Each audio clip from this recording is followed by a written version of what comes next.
Good morning! Good morning! Good morning, Anna. How are you? I'm good. How are you? I'm doing great. Are you happy to be on a brand new episode of the Metal Meltdown? Yes! That's good, because you're on one! Yay!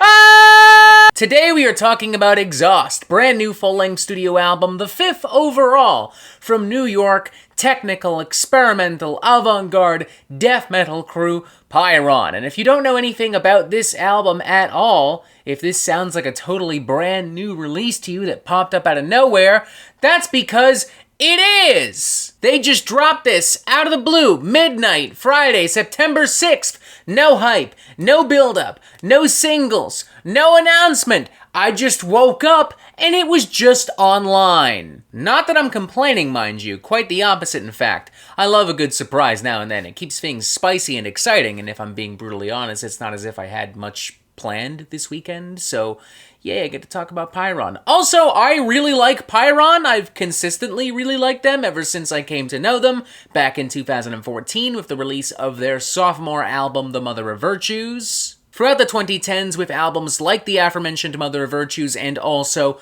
What Passes for Survival, Abscess Time, a couple other demos and EPs and little bits and pieces released along the way, sandwiched in between all of this, Pyrrhon have been responsible for some absolutely, totally chaotic, crazy, complicated, unorthodox, maddening material. Super weird and funky and out there stuff that is still very rabid, very brutal, very menacing, very heavily inspired by, From Wisdom to Hate and Obscura era Gorguts, but also Portal, a little bit of Botch too, I would say, in some little bits and pieces. In my opinion, these guys are right up there with Ad Nauseam, Artificial Brain, and Imperial Triumphant as just being like masters of totally weird modern avant-garde death metal. It's also worth noting that everyone in Pyrrhon is also super tight, and they collaborate in other projects as well, like Weeping Sores and Sepetus, the latter of whom had an album in 2021, Phantom Indigo, which was one of my favorites of that year, and in my opinion, it's still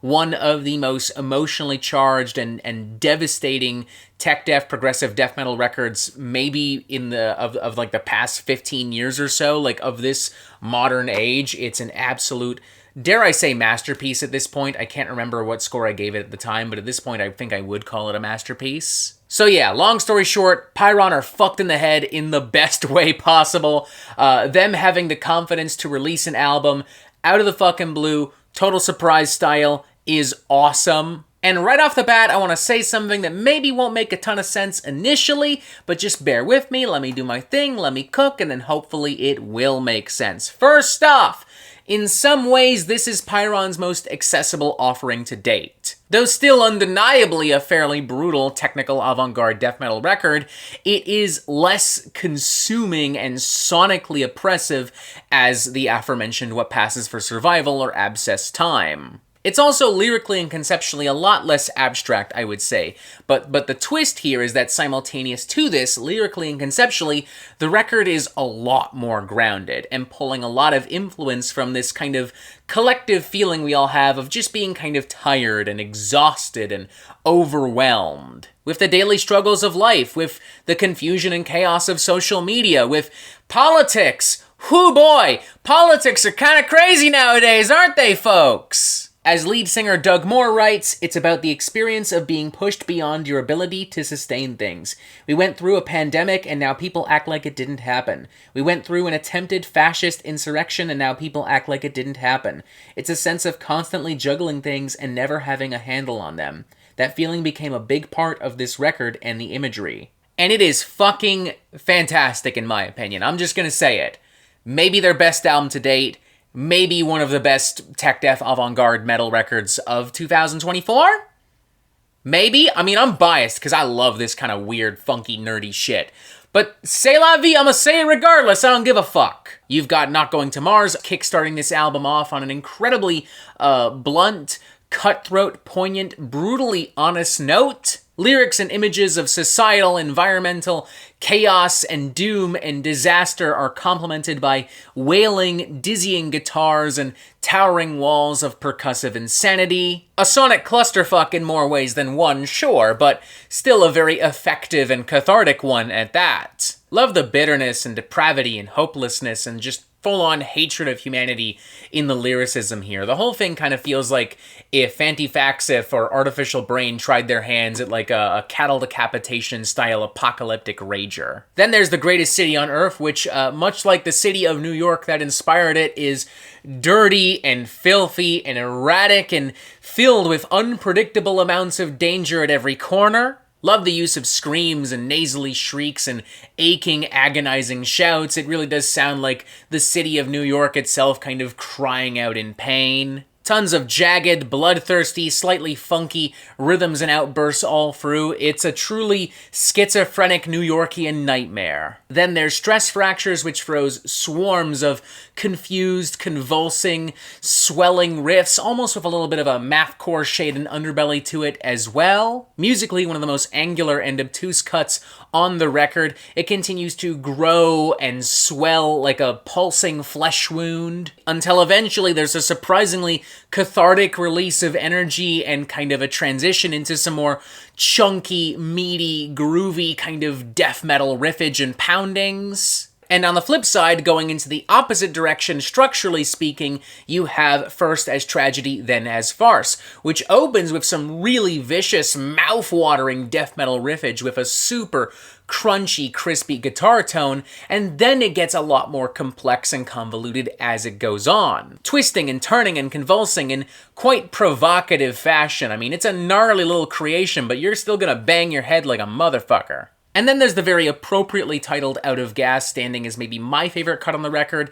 Pyrrhon sound absolutely, truly exhausted and out of gas on this thing. Lots of like shouted, almost kind of spoken word style vocals and phrases here, lumbering, gristly bass licks, and a lot of pounding metallic drums. You have some more atypical kind of like Pyrrhon avant-garde death metal outbursts later on in the cut, but for the most part, this honestly feels more like a Ken Mode or Chat Pile cut, but with a hint of Mike Patton weirdness. Though a close runner-up might truly be Last Gasp, as it really does sound like a group of people, or the planet Earth itself, giving their final dying words to a group of greedy, asshole-ish monsters. And doing so in the most bitter and brutal fashion possible, with lumbering, elongated, anxious, and anguished screams and bewildering passages, a lot of noise, a lot of hatred, a lot of anger here. Love these lyrics as well, with the band writing, "My purpose served, your conscience clear, there's nothing left to extract here. As trash, my passing gasp is mirth, I hope you got your money's worth." Love how weirdly clean the production here is too. I mean, don't get me wrong, guitars have a pretty gritty sound and everything is appropriately demented and heavy and brutal, but also it's not as murky or as cluttered as previous records, and there is a lot more room to kind of breathe and explore. It makes for something that is very punchy and potent, but also for something that allows everything to really seep in. I'm feeling a very strong 4.5 out of 5 on this. I love how brutal it is. I love how depraved it is. I love its lyrics and how poetic and dark they are. I love the themes and the concept of this record. I like how Pyrrhon balance a lot of the things that they're known for doing with a lot of new ideas, keeping it familiar but fresh. It's unpredictable and insane and thought-provoking, and as I said earlier in the video, I think it's their best album yet and one of the best tech death avant-garde death metal records of the year. Much like modern times, exhaust is exhausting, but like I'd rather listen to exhaust than turn on the news, so victory! We did it, I guess. I don't know. Baby steps. Anyways, 4.5 out of 5. Holy shit, incredible. Definitely check it out. And that is it for the Metal Meltdown. I am not an expert, nor do I claim to be. So what do you think? Do you like this record? Do you not like this record? And what do you want to hear from me next? And thank you for watching. Make sure you press subscribe right here so you get updates on the Metal Meltdown fucking immediately.